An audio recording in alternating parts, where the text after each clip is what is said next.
Buenos días, hermanos. Vamos a abrir nuestras Biblias, por favor, ahí en el pasaje de Marcos 12. Vamos a estar moviéndonos a otros pasajes. Oremos, por favor, y dediquemos este tiempo para el Señor. Nuestro Padre Celestial, agradecemos en esta mañana nuevamente por tu bondad para con nosotros, en concedernos estar reunidos y estar en medio de nosotros recibiendo la adoración que tú mereces y suplicándote ahora, Padre, que a través de tu Evangelio hables a nuestras mentes y corazones para que sea también sometida a nuestra voluntad y seamos tu honor y tu gloria, Señor. Que seamos sal y luz en este mundo. Rogamos que tú uses tu palabra, Señor, y edifiques en nuestras vidas. Te lo pedimos y te damos las gracias en el nombre de Cristo Jesús. Amén. Bueno, comenzamos en esta parte, en el capítulo 12 de Marcos, con la parábola de los labradores malvados. Para tener una mejor comprensión de esta parábola, hemos de recordar que fue pronunciada después de los eventos ocurridos el domingo anterior y el lunes. Me refiero a la entrada triunfal de Jesús en Jerusalén el día domingo, cuando fue aclamado. Después de ahí purificaría el templo, haciendo un tiradero de las mesas y echando a los cambistas y a los que vendían los animales para el sacrificio, censurando de esta manera todo el sistema establecido. Y después de eso, recordarán ustedes que se acercaron a él los principales de los sacerdotes y los escribas para cuestionarle acerca de su autoridad, ¿no? Que con qué autoridad hacía él todas estas cosas.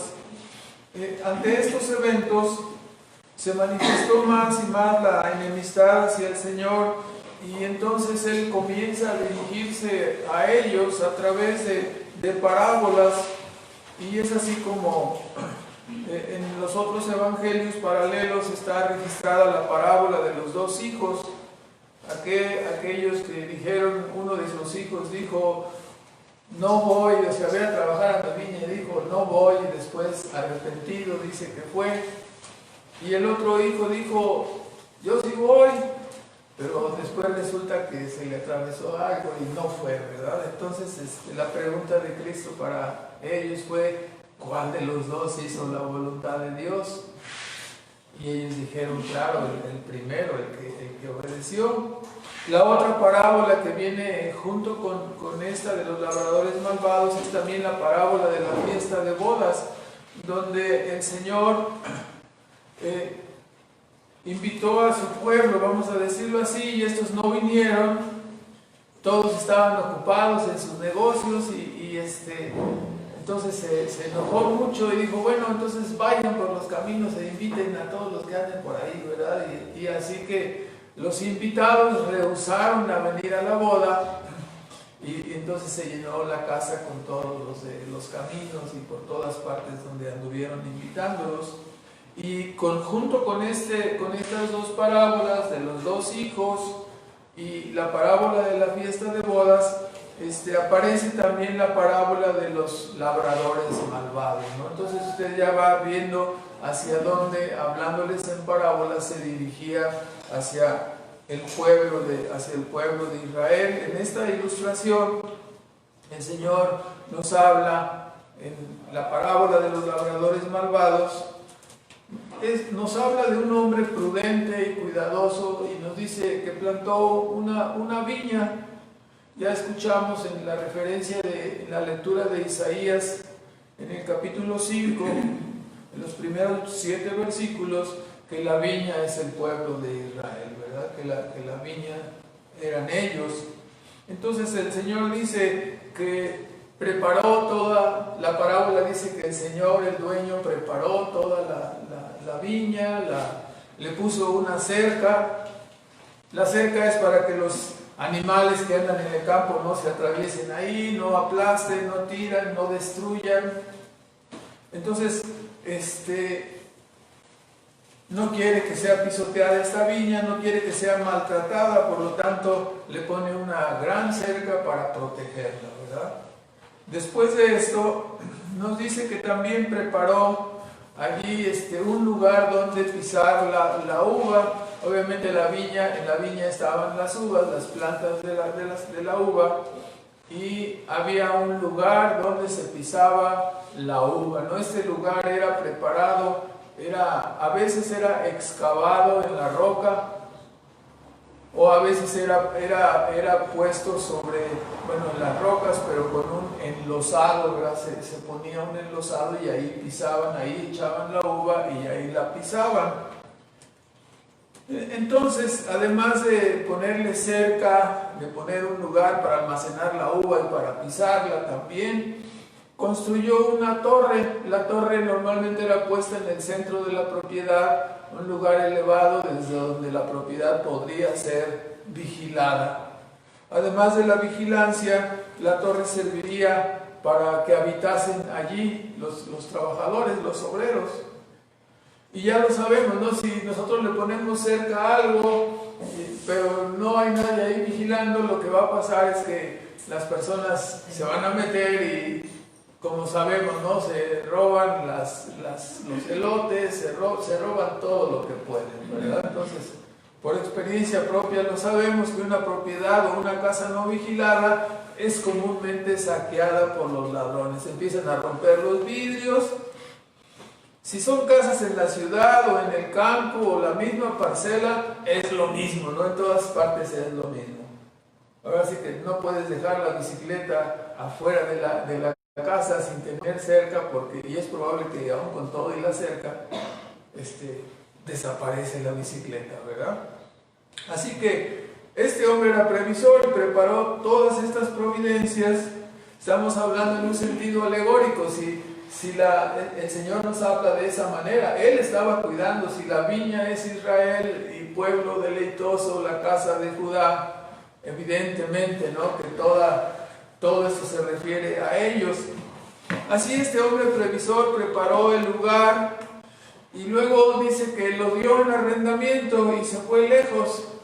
Los que la arrendaron era la nación, era el pueblo de Dios, ¿verdad?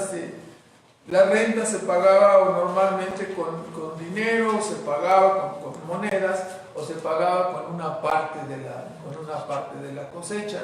Algunos ya ven que dicen que iban a medias o así, ellos hacían sus tratos, ¿no? Así que, hecho estas cosas, el Señor entregó la viña y al tiempo, dice a su tiempo, como se fue lejos, mandó a sus siervos para colectar lo que le tocaba, ¿no? De su renta, vamos a decir, ¿no?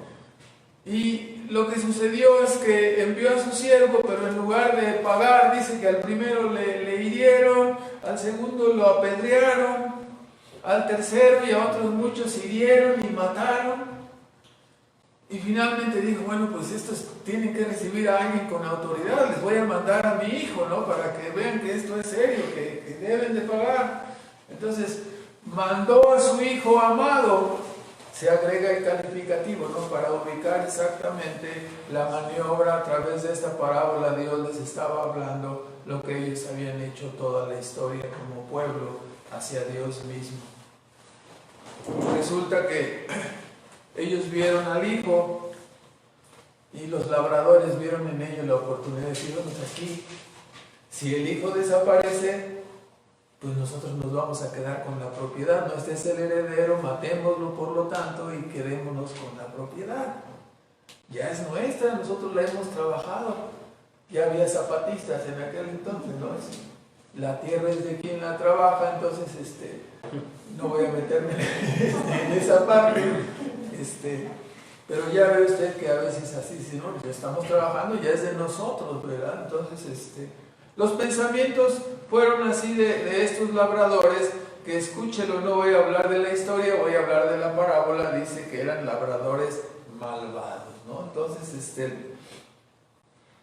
No, dije que no iba a hablar de la historia y no voy a hablar de la historia. Isaías 5 nos dice, en la lectura que hicimos en el versículo 7, ciertamente dice, en esta alegoría Cristo usó el Antiguo Testamento, el libro de Isaías, y dice, ciertamente 5:7 de Isaías, la viña de Jehová de los ejércitos es la casa de Israel, y los hombres de Judá, planta suya deleitosa. Sí, yo hice todo esto con Israel, es lo que quiere decir, ¿verdad? Yo hice todo esto con Judá. Israel señala la división de las 12 tribus. El reino del norte eran las 10 tribus de arriba, ¿sí? Es decir, de Israel, y Judá eran las 2 tribus que quedaron en el sur. Entonces dice, ellos son la planta suya deleitosa, y esperaba de ustedes, dice, juicio. ¿Y qué es lo que he recogido de ustedes? Vileza. Esperaba justicia. Y he aquí lo que recibo son los gritos y las quejas de las personas porque no hay justicia, ¿verdad? Entonces, en forma natural podemos decir que la viña es la casa de Israel, la casa de Judá, el dueño es el Señor Jehová, los siervos enviados para exhortar a Israel y a Judá, los siervos enviados eran los profetas.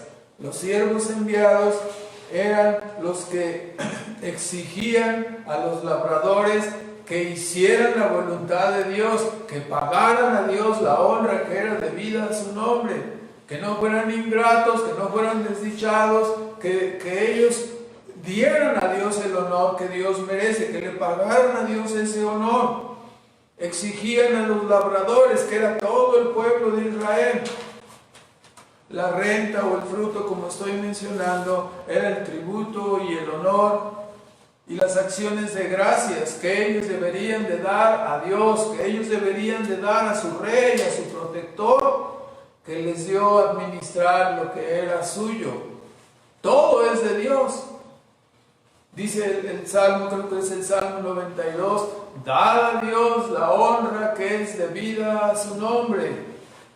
Así es el asunto, pero ellos no lo hicieron. Entonces, el Hijo amado que es enviado después de toda la serie de profetas es Cristo. Ellos le matarían en esa misma semana, ¿verdad? Entonces, el Hijo amado era Cristo, a quien los labradores, que eran en ese caso los príncipes de los sacerdotes, los fariseos, los ancianos, etc., rechazaban, rehusando adorarle y rehusando inclinarse a Él para darle la honra que es debida a su nombre. Dice en Mateo 21, el pasaje paralelo, que ellos le matarían, ¿no? Así en Mateo 21 dice en el versículo 40, cuando viniera el Señor de la viña, ¿qué hará aquellos labradores? Dícenle, a los malos destruirá miserablemente, y su viña dará a renta a otros labradores que le paguen el fruto a sus tiempos. Esos otros labradores, sí, somos los gentiles, ¿no? Dios espera de nosotros, igual que esperaba del pueblo de Israel, que le demos el honor y la gloria que es debida a su nombre. El Señor no aceptará labradores flojos ni rateros, ¿sí? Él quiere que le demos el honor y la gloria que es debida a su nombre. Dice, ¿nunca leíste las Escrituras? La piedra que desecharon los que edificaban, esta fue hecha cabeza de esquina. Por el Señor es hecho esto y es cosa maravillosa a vuestros ojos. O sea, lo que ellos despreciaron, lo que ellos menospreciaron, ¿sí? Estaban despreciando al Hijo amado, donde a Dios le plació que reposara todo el poder, toda la sabiduría, toda la grandeza, toda la majestad. Y así se convirtió Él, ¿no? Después de la resurrección, en la piedra principal del cristianismo, en la piedra principal del ángulo, ¿no? De tal manera que todo aquel que pegare contra esta piedra va a ser destruido, va a ser desechado. Así que en el versículo 43 dice, por lo tanto, es una profecía, os digo que el reino de Dios será quitado de vosotros, de los israelitas, y será dado a la gente que haga los frutos de él, ¿no? Entonces, esto es lo que hará el Señor con los labradores malvados. Los destruirá y dará su viña a otros. Israel sería desechado y el reino sería dado a los gentiles, que eso fue lo que ocurrió exactamente en la historia. La pregunta para nosotros es, bueno, ¿qué es lo que me podría hacer a mí un labrador malvado? ¿Es usted un labrador malvado? Un labrador malvado es todo aquel que quiere vivir libre y rehúsa ponerse el yugo del Señor, menospreciando a su Hijo amado y menospreciando su Evangelio, ¿no? Todas las personas y menosprecian su obra, lo que Dios ha hecho con ellos, los dones que Él les ha dado, que menosprecian su Evangelio, al final serán puestos como labradores malvados. Un labrador malvado es aquel quien rehúsa obedecer y entregarse al Señor Jesucristo, quien es el dueño de la vida. Nosotros, todo lo que tenemos debemos entenderlo, nos ubica a nosotros como mayordomos. Aunque uno diga, no, yo tengo esta propiedad y tengo estas escrituras y nada trajimos y nada nos llevaremos. Solamente somos mayordomos. Es algo que siempre debemos tener presente. O sea, uno se aferra a las cosas y dice, esto es mío, este carro es mío, este territorio es mío, esta tierra es mía, no la suelto, es mío. Pero en realidad no somos dueños, solo somos administradores. Cuando nosotros miramos la vida de esta manera, la manera como manejamos lo que Dios ha puesto en nuestras manos, nos va a convertir en labradores o en obreros fieles, o nos va a convertir en labradores malvados. La pura perspectiva que nosotros tenemos de lo que poseemos ya está hablando de nuestra mentalidad, ¿verdad? Si somos solamente mayordomos fieles o somos mayordomos malvados. Un labrador malvado es aquel que roba, aquel que se queja contra el dueño de la viña. Un labrador malvado es quien no paga al Señor la honra que es debida a su nombre. Él es el creador, Él es el sustentador de nuestras vidas.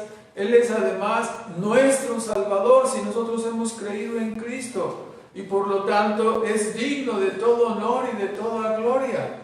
Nuestra vida existe para darle a Él en todas nuestras actividades, en forma integral, darle siempre a Dios el primado, darle el primer lugar, darle siempre el honor y la gloria que Él merece.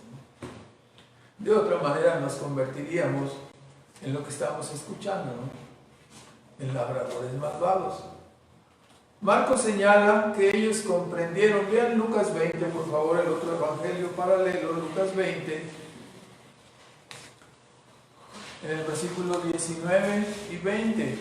Ellos comprendieron que la parábola se refería a ellos. Y aquí es algo muy importante, ¿no? A veces la palabra de Dios le echan la culpa al predicador, le echan la culpa al hermano, porque dicen, alguien le dijo al hermano lo que yo ando haciendo y el hermano me usó el púlpito para echarme piedras a mí, caballería. Tengamos cuidado, ¿no? A veces a través de la predicación, a través de la lectura, Dios saca a flote o saca a la luz nuestros pecados. En este caso la parábola sacó a la luz los pecados de ellos. Ellos fueron convictos, pero en lugar de humillarse y obedecer, lo que hicieron fue enojarse. ¿Verdad? Es así como la señora le pide el gasto a su marido. Oye, ¿me vas a dar el gasto de esta semana? Oye, nada más me estás pidiendo. Y se va y no le da nada, ¿no? Se hace el enojado. ¿Está bien? Si siquiera pedirlo, debería estar dando su gasto, ¿no? El responsable de la casa. Pero en lugar de ello se le dice y se pone como loco. Se siente agraviado y ofendido. A veces así nosotros recibimos la palabra de Dios, ¿no? Nos dice nuestro deber, nos dice lo que debemos hacer y no hemos estado haciendo, y en lugar de humillarnos y en lugar de escuchar lo que el Señor nos dice, nos airamos como estos hombres. Vean cómo dice 20:19 de Lucas. Procuraban los príncipes de los sacerdotes y los escribas echarle mano en aquella hora, porque entendieron que contra ellos había dicho esta parábola. Mas dice, tuvieron temor del pueblo, ¿no? Porque dijeron, no, si ahorita hacemos algo se va a echar encima de nosotros el pueblo. Entonces dice, acechándole, enviaron espías que se simulasen justos para sorprenderle en palabras, para que le entregasen al principado y a la potestad del presidente. Entonces, la reacción de ellos fue enojarse, procuraban prenderle para matarle, y así vemos que aquí tenemos la transición al segundo punto, ¿no? Eso, enviaron personas, dice aquí como espías, ¿sí? Dice en el versículo 20, enviaron espías. O sea, ¿cómo vamos a aprenderlo? ¿Cómo vamos a detenerlo? Ahorita nos ofende todo lo que dijo y ya no lo queremos, ya no lo soportamos. Recuerdan ustedes que él venía desde el norte y venía finalmente hacia Jerusalén. Había estado separado de Jerusalén. ¿Por qué? Porque él sabía que esto iba a ocurrir, ¿no? No era el tiempo, entonces esperó hasta el tiempo señalado en la Pascua, donde él había de morir, ¿no? Así que ellos enviaron espías, y esto nos manda al segundo punto. Estos espías trataban de sorprenderle. Y vean Marcos 12 otra vez, por favor. Porque ahí en Marcos 12 nos indica que estos espías, versículo 13 hasta el 17, es nuestro segundo punto, es una controversia, una pregunta sobre el tributo, sobre los impuestos. Le envían a algunos de los fariseos y de los herodianos para que les sorprendiesen en alguna palabra. No eran espías. Los príncipes de los sacerdotes y los escribas, la mayor parte de los príncipes de los sacerdotes eran saduceos, y también los escribas molestos, los ancianos, por su señalamiento como labradores malvados, determinaron mandar una comisión de espías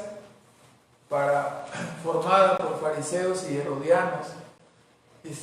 Los fariseos eran un grupo, usted conoce, eran una secta muy legalista, muy recalcitrantes, legalistas, tratando de seguir la letra. Cristo hablaba de ellos y decía, vosotros los fariseos diezmáis la menta, el eneldo, el comino, pero te olvidaste de la misericordia, de la bondad, te olvidaste de la justicia y de la fe. O sea, eras muy cuidadoso, ¿no? Pesabas las semillas más pequeñas, así, tu diezmo para entregarlo, ¿verdad? Y llevarlo sin faltar ni un solo gramo, ¿no? Vamos a decirlo de esa manera. Pero te olvidaste, ¿sí?, de la misericordia. Aquella frase famosa durante todo el ministerio de Cristo, ¿no? Misericordia quiero y no sacrificio, ¿verdad? Y vosotros, dice, os olvidasteis. Mateo 23 dice, hipócrita, ¿no? En toda esa reprensión en el capítulo 23, estos eran los fariseos, ¿sí?, seguidores recalcitrantes de la ley, ¿sí?, que se fijaban en lo de afuera del plato, dice, pero lo de adentro no se fijan en el corazón, no se fijan en lo que hay en sus pensamientos, en sus vidas. Esos eran los fariseos, eran parte de la mitad de la comitiva de los espías. La otra mitad eran herodianos. Los herodianos eran un grupo más bien político que religioso, y ellos favorecían a la dinastía de los Herodes, ¿no? Desde Herodes el Grande y su descendencia, ellos favorecían a esta dinastía, por lo cual eran llamados herodianos. Y ellos estaban en su mayor parte influenciados por la cultura griega, eran helenistas, se puede decir. Ellos pensaban que no estaba mal que todo Israel tomara la influencia de la cultura griega que recién había pasado con todos sus autores, ¿no? Entonces, así favorecían la influencia de la cultura griega. En su mayor parte los herodianos eran ricos, eran acaudalados y eran del grupo de los saduceos. O sea, eran saduceos y también eran herodianos. No sé si me explico, las dos cosas. Por lo tanto, estos saduceos eran enemigos de los fariseos, pero en razón del asunto de conseguir restablecer según ellos el orden que tenían, entonces se unieron, ¿no? Eran grupos antagónicos. Vea usted Juan 11 en el versículo 47, en el Evangelio de Juan, y en el capítulo 11, en el versículo 47, se nos habla que después de la resurrección de Lázaro, ¿no? Cuando en este milagro narrado por el Evangelio de Juan, se nos dice que los pontífices, aquí están los saduceos y los fariseos, juntaron concilio y decían: ¿qué hacemos? Porque este hombre hace muchas señales. Y claro, sabemos que determinaron, versículo 53, así que desde aquel día consultaban juntos para matarle, ¿no? Entonces, aquí vienen estos grupos antagónicos, se unieron, ¿sí? Se unieron después de la resurrección de Lázaro y acordaron matar a Jesús. Usted puede ver aquí cualquier semejanza con la mezcla que tenemos hoy en día en la política, ¿no? Donde se unen los rojos con los amarillos y nadie tiene principios, ¿no? Nadie respeta nada, nadie respeta sus postulados y sus principios y sus creencias, sino que cuando se trata de ganar el poder y el dinero y todo lo que está ahí, entonces se unen, ¿no? Todos se vuelven de un mismo color. Entonces lo vemos aquí con los fariseos y los saduceos, ¿no? En parte que esos saduceos, algunos de ellos eran herodianos, y entonces acordaron matar a Jesús. Así es que la pregunta que vinieron a hacerle acerca del tributo tenía la intención de ¿qué? De agarrarlo, de sorprenderlo en algo, ¿no? ¿Sí? Así que vea usted en los tres pasajes, tanto Mateo, véalo por favor, estamos dando vueltas mucho en los pasajes, pero es necesario. Pudiera yo mencionarlo, pero quiero que ustedes lo vean directamente. 22:18 nos dice: mas Jesús, entendida la malicia de ellos, cuando vinieron a preguntarle, ¿verdad? ¿Es lícito dar tributo a César o no? Mas entendida la malicia de ellos. En Marcos 12, en el versículo 15, también nos indica. Entonces él, cuando le dijeron: ¿daremos o no daremos el tributo a César? Dinos ya, ¿daremos o no daremos? Dice: porque él entendía la hipocresía de ellos. ¿Sí? Si vienen a tentar. Y Lucas 20, en el versículo 23, cuando dijo: ¿nos es lícito dar tributo a César o no? ¿Daremos o no daremos? Dice Marcos. Mas él, entendiendo la astucia de ellos. Entonces, vea usted esta mezcla, ¿no? La pregunta famosa sobre si era lícito dar o no el tributo a César, ellos estaban con una forma maliciosa, no lo estaban haciendo para bien, querían que respondiera rápido. Ya ve que cuando uno responde rápido, normalmente, si pensándolo uno se equivoca, cuando uno responde muy rápido también se equivoca un poco más, ¿no? Entonces, este impuesto sobre el cual ellos estaban preguntando, se trataba de un impuesto anual. El impuesto anual era de 1 denario que se usaba para financiar la presencia del ejército romano, ¿verdad? La ocupación del ejército romano. Se le cobraba ¿a quién? Al pueblo invadido. al pueblo conquistado. El impuesto sugería que Roma era la dueña de todo, inclusive de las propias personas, y las personas tendrían que pagar este impuesto, ¿no? Y claro, este pensamiento no les gustaba a los israelitas, ¿verdad? No les gustaba a nadie ser siervos. ¿Se acuerda usted cuando dijeron, nosotros no somos siervos de nadie, ¿verdad? Y Cristo les dijo, bueno, aparte de haber sido siervos de muchos en la historia, ahora estaban bajo el control de los romanos, y además dice, el que es esclavo del pecado, el que es siervo del pecado, ¿no? El que peca es esclavo del pecado. Entonces, hasta ahí ellos no querían, ¿no?, ser de ninguna manera llamados siervos. Ahora, fíjese usted la tentación, la astucia, la maldad, la malicia con que es dirigida esta pregunta. Si Jesús contestaba afirmativamente, entonces acarrearía como una traición o como una deslealtad. Sí, paguen los impuestos, ahora estás de parte de los romanos. Entonces todo el pueblo se iba a echar encima de él, ¿verdad? Si respondía negativamente, entonces tendrían el pretexto para acusarle de qué. Anda uno por ahí diciendo que no se pague impuesto a Roma, está contra el imperio. O sea, de los dos lados estaban en peligro, ¿verdad? Entonces la respuesta de Cristo es, a ver, préstenme la moneda, ve la imagen del emperador Tiberio en aquel entonces, y dice, bueno, aquí está, ¿de quién es la imagen que está ahí? De Tiberio. Ah, bueno, pues entonces denle a César lo que es de César y a Dios lo que es de Dios, ¿no? Entonces la respuesta de Jesús implicaba una separación de lo civil, de la esfera civil y la esfera religiosa.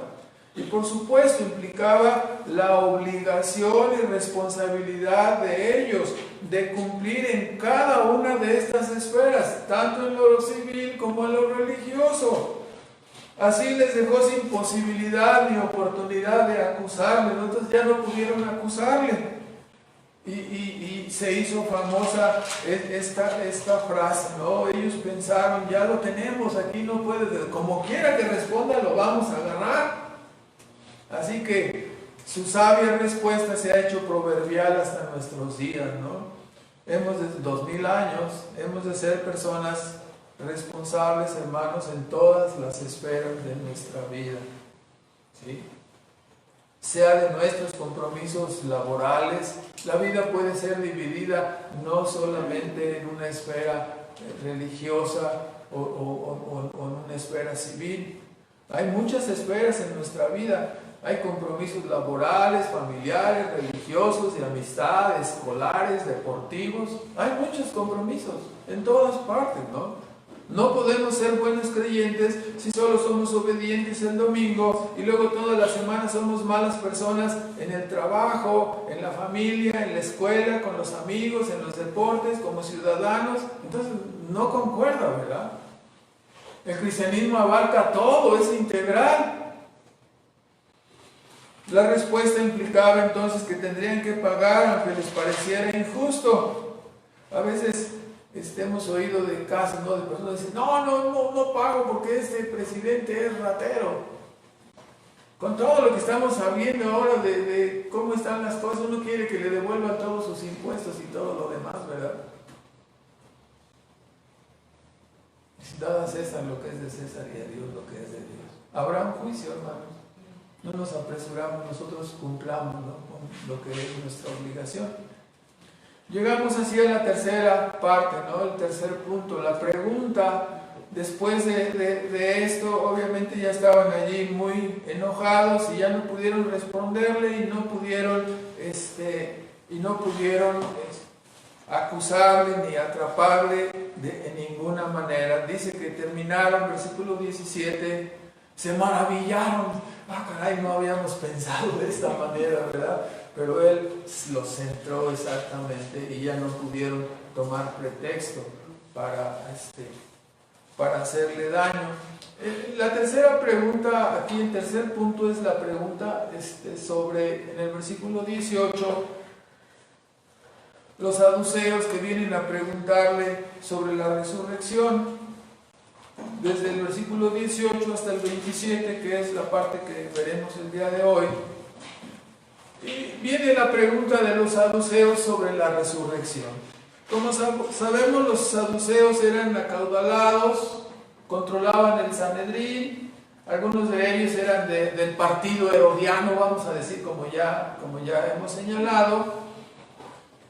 También ellos se decían, 2 de Samuel 8:17, sin perder Marcos, en 2 de Samuel 8:17, en el Antiguo Testamento, nos dice de este grupo, ellos decían, versículo 17 del capítulo 8 de 2 de Samuel, ahí menciona que uno de los sacerdotes que ayudaban al rey David, dice que estaba con él desde el versículo 15, reinó David sobre todo Israel y hacía David derecho y justicia, y Joab, hijo de Sarvia, era general del ejército, y Josafat, hijo de Ahilud, canciller, y Sadoc, hijo de Ahilud, y Ahimelech, hijo de Abiatar, eran sacerdotes. Entonces ahí estamos, ¿no? La idea de este Sadoc, ellos, los saduceos,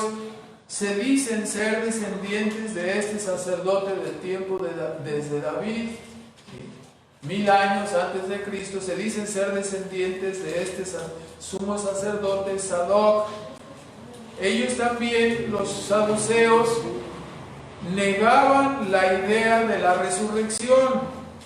Ellos negaban la idea de que habrá una resurrección y negaban la existencia de una recompensa o castigos después de la muerte. O sea, ya después de la muerte no hay nada.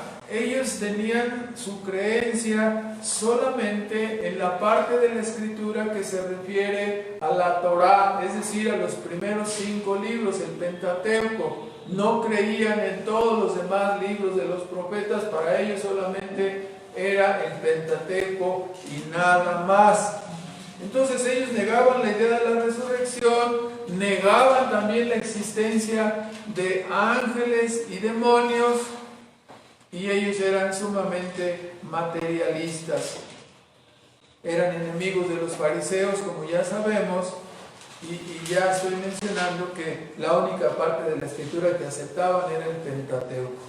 Así que de estas mentes surgió la pregunta hacia Cristo, y según ellos no tendría una respuesta satisfactoria, porque ellos seguían una lógica humana, ¿verdad? Decían, a ver, eran 7 hermanos, el primero tomó a la mujer, y de acuerdo a Deuteronomio 25, versículo 5, ¿sí? La persona, si se moría el hermano y no dejaba descendencia, entonces la mujer tenía que ser tomada por el segundo hermano, ¿sí? Y así se fueron, dice, bueno, pues así ocurrió uno y murió el otro hermano y el tercero la tomó, y así los 7.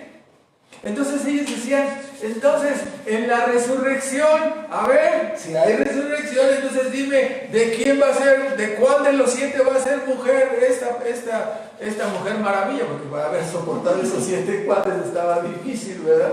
Entonces, ¿de quién va a ser esposa esta mujer?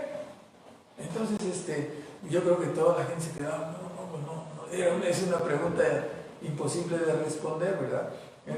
Entonces, para ellos, evidentemente, para ellos la vida venidera, si ellos no creían, pero suponiendo que existiera, para ellos era solo la continuación del mismo estilo de vida que existe aquí en este siglo, ¿verdad? En este siglo malo. Y ellos decían, a ver, son 7 hombres, ya está la resurrección, seguiremos aquí todos nosotros en la tierra, como siempre. ¿De quién sería esposa esa mujer? Entonces era imposible de responder esa pregunta con esa mentalidad. ¿Sí? No había en sus mentes cabida para un nuevo orden, no había en la mente de estos saduceos un pensamiento de cielos nuevos y tierra nueva, no había en sus mentes un mundo nuevo de amor, ¿no? Es así como a veces nos encontramos aquí personas, no, ¿cuál Dios, cuál cielo, cuál castigo? El infierno es aquí, si vivieras con la persona que yo vivo, verías cuál es el infierno, y etcétera, ¿no? Entonces, y las personas dicen, ¿cuál? Si lo que estamos sufriendo aquí, esto es lo que, así con un pensamiento medio saduceo, ¿no? Podemos deducirlo de esa manera. No pensaban ellos en cielos nuevos y tierra nueva, en un nuevo mundo de amor, sin pecado, donde moraremos con Dios eternamente. No pensaban ellos en eso. Moraremos con Dios y moraremos con los ángeles. Entonces, la respuesta de Cristo, ¿sí?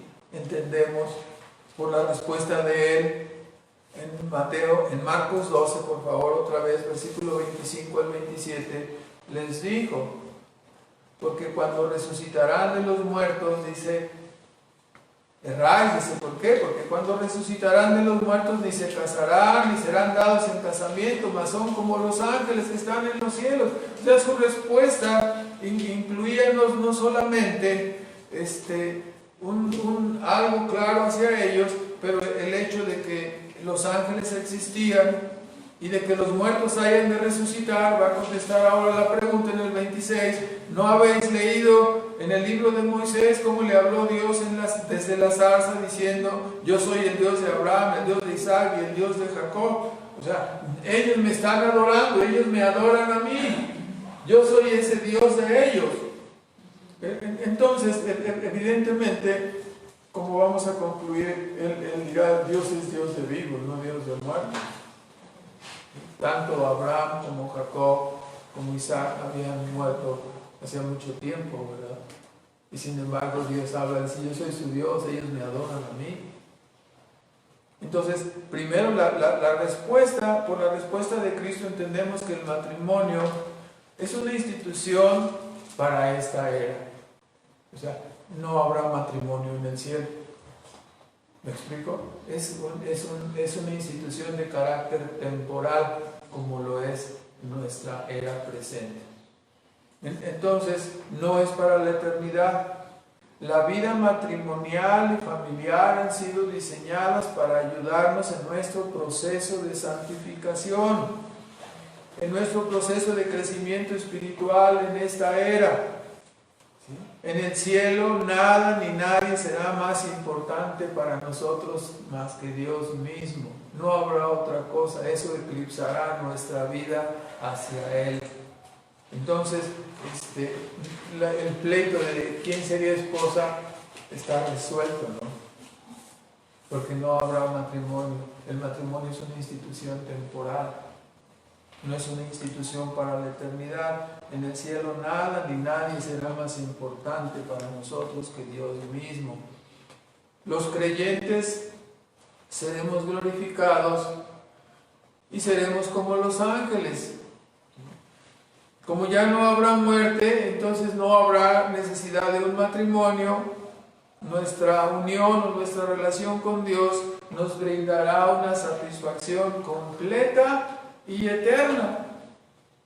No necesitaremos una pareja para sobrellevar la vida presente. Solo estaremos en una relación eterna, completa y una satisfacción completa. Así que en su respuesta, sacada de Éxodo 3:6, del Pentateuco que estos saduceos creían, su respuesta, la respuesta de Cristo, establece la existencia del cielo, la existencia de los ángeles, y a través de citar a Abraham, a Jacob y a Isaac como adoradores suyos, da a entender que ellos estaban vivos y le adoraban. Por lo tanto, hay vida después de la muerte, es lo que les estaba diciendo a los saduceos. Y esto quedaría demostrado ¿cómo? Con el evento glorioso que ocurriría después de la crucifixión, ¿verdad? 3 días después, al tercer día, ¿qué ocurrió? Demostró que sí había vida, ¿no? Es una demostración para ellos. Muchos de estos hombres creyeron, dice, cuando vieron la resurrección, ¿sí?, de Lázaro. Y muchos de ellos seguramente creyeron cuando vieron la resurrección de Jesús. Entonces, por lo tanto, les mostraba que hay vida después de la muerte, porque cuando Dios se apareció a Moisés desde la zarza, le dijo, bueno, aquí está bien, mis adoradores son Abraham, ¿sí?, Jacob e Isaac. Entonces, sus adoradores, o sea, Cristo muestra que la postura saducea era ridícula. ¿Por qué? Porque ubicaba a Dios como un Dios de muertos, no de vivos. ¿Me explico? Entonces, ¿qué caso tiene ser adorado por un muerto? Un muerto no puede adorar, ¿no? ¿Me explico? La postura de los saduceos implicaba que Dios no tendría ninguna adoración más que de esta era terrenal, ¿no? Si no hay cielo, si no hay ángeles, si no hay vida, entonces ¿quién va a adorar a Dios? Jesús muestra lo absurdo de la postura saducea y dice, Dios es un Dios de vivos, y da a entender por lo tanto que Abraham, Isaac y Jacob, los ancestros de Moisés, ¿sí?, los cuales los saduceos proclamaban, eran sus adoradores, y por lo tanto, hermanos, cuán importante, si nos fijamos en esto, ¿no? Jesús siempre respondía con una porción de la Escritura. Cuán importante es que nos apeguemos en todo a la Escritura. El primer postulado es que es nuestra regla de fe y práctica, ¿verdad? Ningún otro documento tiene más autoridad que la propia Escritura. Entonces es necesario que nosotros seamos lectores asiduos de ella y que siempre conozcamos lo que la Escritura dice, lo que la Escritura enseña. Es nuestro pan de vida. Una pregunta normal cuando tenemos cuestionamientos, cuando tenemos dudas es ¿qué dice la Escritura? ¿No? Y buscarlo, investigarlo. ¿Qué dice Dios? ¿Qué dice la Escritura al respecto? Que siempre nos hagamos esa pregunta, ¿qué dice la Escritura? Y de esta manera nos acercaremos siempre a hacer lo más puntualmente la voluntad de Dios, y Él será nuestra guía. Podemos decir, Dios nos guía, ¿verdad?, a través de su palabra. Entonces, el día de hoy veremos estos 3 puntos nada más. Vamos a hacer algunos comentarios finales. En primer lugar, notemos, hermanos, cómo es descrita la conducta de Israel en las parábolas. En el caso de los 2 hijos, los que dijeron voy y no fueron, son los israelitas, ¿verdad? En el caso de la fiesta de bodas, ellos eran los invitados y rehusaron ir por estar ocupados en sus negocios. En el caso de los labradores malvados, los labradores de la viña que rehusaron pagar al dueño soberano lo que debían, adorarles, servirles, ser agradecidos, eran ellos. Entonces, aparte de esto, debemos comprender que no solamente el pueblo de Israel ahora puede ser aplicada esta parábola solamente a ellos. Todos nosotros venimos a ser labradores y mayordomos de Dios. La calificación final de la labranza de cada uno de nosotros, de la mayordomía de cada uno de nosotros, será determinada por el Señor en su segunda venida, pero ya desde ahora podemos autoexaminarnos. Aunque el dictamen final da cuenta de tu mayordomía será cuando salgamos de este mundo o cuando el Señor venga, hoy mismo ya podemos autoexaminarnos y ver cómo somos nosotros como labradores, ¿no?, en donde Dios nos ha puesto. ¿Somos acaso de los que decimos voy a hacer, voy a servir y luego no lo hacemos? ¿Somos de los que estamos siendo constantemente invitados a venir, a creer y nos resistimos? ¿O acaso somos de aquellos que solamente disfrutamos y nos servimos de nuestra mayordomía pero no queremos pagar al Señor la adoración, el servicio, la renta de la administración por ser su mayordomo. ¿Qué clase de personas somos? Si nosotros somos así como eran estos labradores malvados, ¿no? La calificación ya la tiene la propia parábola, los labradores. ¿Cuál es la calificación? Malvados. ¿Por qué malvados? Porque no quisieron pagar lo que debían, eran ingratos. Algunos pueden ser ingratos, indecisos, ladrones, trinqueteros, abusivos. ¿Cómo somos nosotros como mayordomos?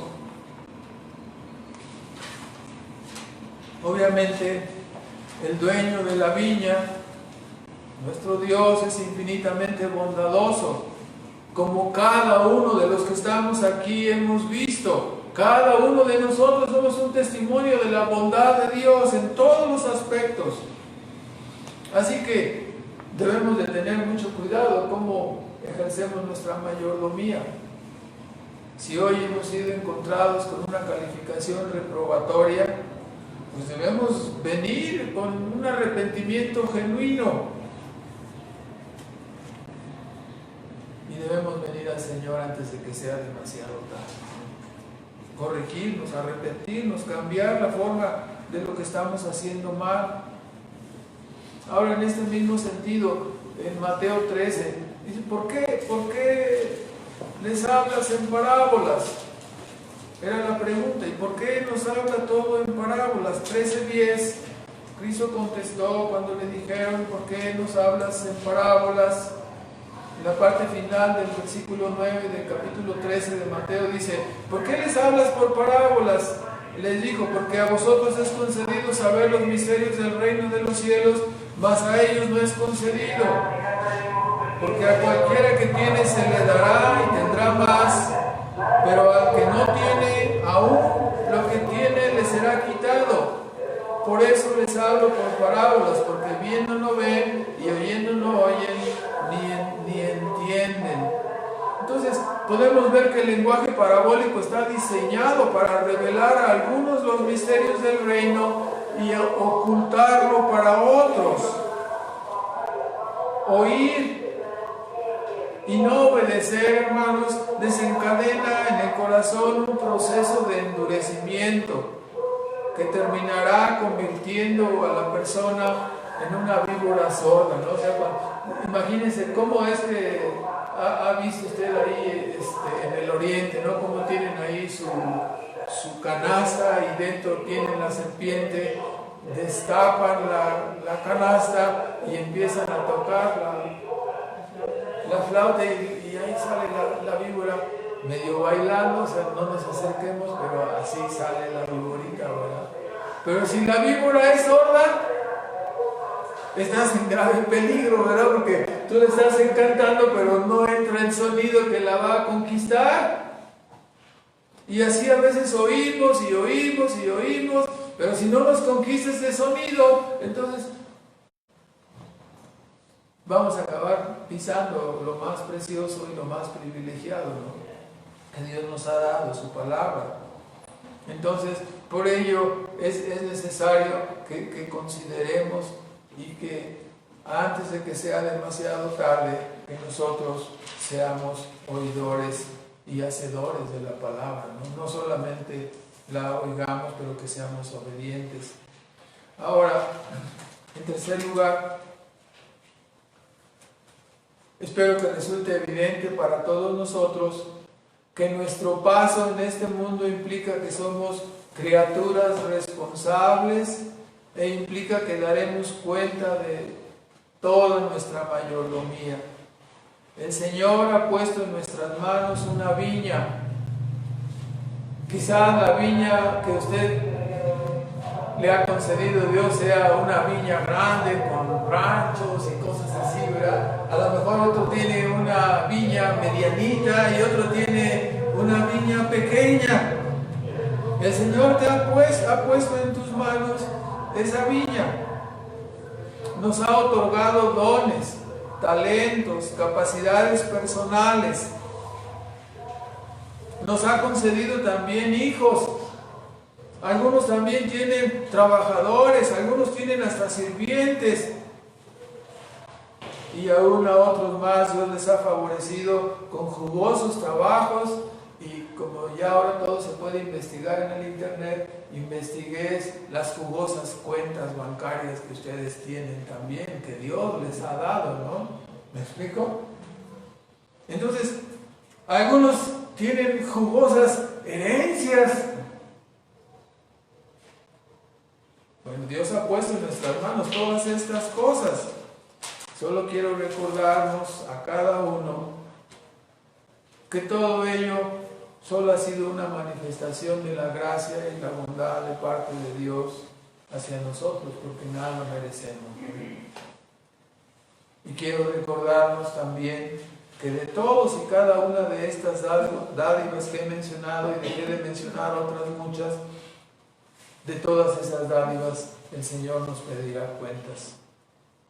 Nuestra mayordomía requiere, por lo tanto, sabiduría y destreza para manejar lo que Él ha puesto en nuestras manos, ¿verdad? Para no echarlo a perder. Recomiendo, por lo tanto, que no haya en nosotros orgullo y soberbia, pues solo somos, ¿qué? Mayordomos. O sea, no nos empecemos a comportar como ese tipo de la camisa cuadrada y el pantalón vaquero y el cinturón con una hebilla de oro de quizá de cuántos millones incrustada de diamantes y ¿cómo se llaman estos verdes? Esmeraldas. Y va caminando con unas botas que apenas lo dejan caminar, ¿no? Y va pasando así como si fuera la banqueta de 5 metros con poco espacio para él, ¿verdad? No es bueno ser orgullosos porque solo somos administradores. Solo somos administradores. Veamos nuestra vida de esa manera. Solo somos administradores. Este es mi cargo. Bueno, si usted soy administrador de este cargo, lo tengo que cuidar. ¿Sí? Tengo que darle su mantenimiento. Voy a dar cuenta de, a ver, te puse un carro en tus manos, ¿cómo lo manejaste? Te puse en la cúspide, te puse en tal puesto, te puse, ¿cómo te conduciste? El orgullo y la soberbia son terribles para un mayordomo, ¿no? ¿Por qué? Porque cuando vemos ahí al mayordomo, al mayoral del rancho, si se porta como si fuera el dueño, ¿qué decimos? Este sangrón pesado, ¿sí? Si solo es un pelagato, ni es el dueño. Así decimos, ¿no? ¿Quién se cree? Se conduce como si fuera dueño. ¿Y qué es? Un criado. Ojo, porque todos nosotros somos como criados. Hemos de dar cuenta de nuestra mayordomía. No nos conviene ser soberbios y orgullosos, ¿no? ¿Cómo podemos hacer bien sabiamente esta mayordomía? Busquemos que nuestra administración siempre sea para la gloria de Dios y no para la gloria de nosotros. Ese es el parámetro. ¿Cómo seremos aprobados por Dios si lo que hacemos en este mundo es para la gloria de Dios? Entonces, ¿lo haremos bien? Recomiendo que seamos sabios y oremos para no despilfarrar o mal usar lo que el Señor ha puesto en nuestras manos. Se requiere ser sabio. Tienes un montón de dinero, tienes un montón de cosas, de bienes, de propiedades. ¿Qué vas a hacer con ellas? ¿Qué es lo que puedes hacer, lo que debes hacer? Señor, ayúdame a no equivocarme, ¿no? Ayúdame a no tirar lo que tú has puesto en mis manos, ¿no? Imagínense usted el papá que trabajó y que dejó las herencias a sus hijos, le dejó empresas, le dejó fábricas, le dejó un montón de cosas, y luego, ¿qué pasó? ¿Qué hizo el hijo?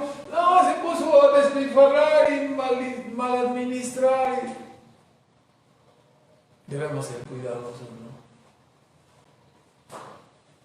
Lo que el Señor ha puesto en nuestras manos debemos recordarlo, ¿no? Cristo dijo: haceos tesoros en el cielo, donde ni la polilla ni el orín corrompen, ni ladrones minan ni hurtan. Jeremías el profeta tenía un siervo al cual el Señor le dirigió unas palabras por medio de su patrón, en este caso el profeta Jeremías, ¿verdad? Jeremías 45:5. Le dijo: Baruch, no busques para ti grandezas, no las busques. Es una buena recomendación para los administradores, ¿no cree usted? No busques para ti grandezas, no las busques. Si empiezas a buscar grandezas, vas a acabar mal administrando y despilfarrando todo lo que Dios ha puesto en tus manos, ¿no? Hermanos, pensemos un momento. ¿Cuál será el epitafio? El epitafio es lo que se pone, el último mensaje que está puesto sobre nuestra sepultura, ¿no? ¿Cuál será el epitafio que se escribirá en nuestra sepultura? ¿Aquí yace un siervo fiel? ¿O aquí yace un labrador malvado? Un siervo infiel. Esa es la alternativa, un mayordomo humano, ¿no? En cuarto lugar, hermanos, por favor no vayamos a malinterpretar la separación de lo civil y lo religioso que Cristo hizo. Dad a César lo que es de César y a Dios lo que es de Dios. No lo malinterpretemos como si pudiéramos practicar dos clases de vida, ¿no? No lo malinterpretemos como si pudiéramos ser al mismo tiempo un buen creyente y al cabo que soy buen creyente, entonces puedo ser un mal trabajador o un mal amigo. No lo malinterpretemos, ¿verdad? O sea, no, se acabo en la esfera de lo religioso, estoy cumpliendo, estoy bien, por lo tanto puedo ser un mal amigo, un mal trabajador, un mal padre. Cuidado, nos estamos equivocando, ¿verdad?